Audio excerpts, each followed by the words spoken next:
taking more to fund this budget? Thank you. That smile says a lot. Thank you so much. Allow me to, because the government is trying to fund a lot of things at the same time. Actually, if you look at the budget, what the government is trying to do is the government is trying to increase budgets for almost every sector. Okay? But if you look at it keenly, you will realize that where that money is supposed to go to, or where Kenyans expect money to go to, it is not headed that direction. Because, for instance, I was just trying to look at how allocations have been done in the executive offices or the top offices. You look at the likes of the State House, the Executive Office of the President, Office of the Deputy President, and the Prime CS. Then you will see significant movements towards the direction. And to some extent, I want to believe it is to justify what we've seen in the implementation of the 2025-2026 budget, which went extremely high. For instance, when we saw State House budget increasing from 8 billion to 17 billion, close to 18 billion. But if you look at what has been done in this current budget, you will see, they will tell you that now we listened to what Kenyans were saying, and we've tried reducing that in the budget estimates that we proposed. But still, it is 5 billion more than what was passed in for 2025-2026. Currently, State House is planning 13 billion. Okay.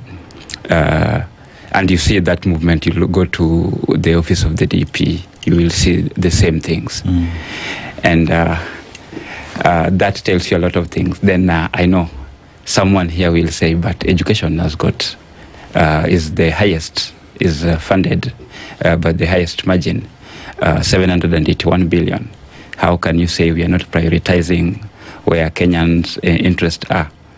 Then you look at the education budget, you realize TSC has been allocated 422 billion of that budget. That is more than 50%. Then if you look at what that amount is, the 422, it is supposed to go to salaries. And all of it. Recurrent expenditure. Okay.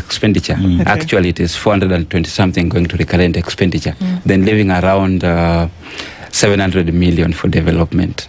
That across education? That is, yes, TSC. That is TSC alone, because it is what is taking the bigger chunk of that money. Yeah.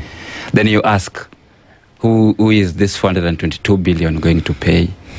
Because if you look at that budget, we were told in the budget policy statement that the government is prioritizing recruiting 30,000 teachers.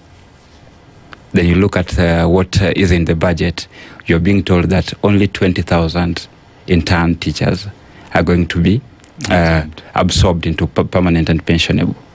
Then 6,000 more are going to be promoted teachers. Then you ask yourselves, we ask ourselves, the 30,000 who we were promised to be absorbed or to be recruited, where are they? Okay? So those are some of the gaps. You cannot see them if you don't go deeply into what is there. Because if you look at again at the current student to teacher ratio, it is alarming. And if you look at what is being proposed by, according to the gaps that were being given by the TSC themselves and the ministry, they were saying we need like 100,000 more teachers. We should recruit 100,000 more teachers. Then in the budget policy statement, they said we will recruit 30,000. But now they're recruiting 20,000. Okay. Yes. Just to go back a little bit, just for clarification purposes, So the budget process starts on around the 30th of August, and then it takes us through until April, when now you're told, okay, well, the finance bill is out. Yes. So all of these things that we are talking about, education, agriculture, whatever, that is how much the government wants to spend in the next financial year.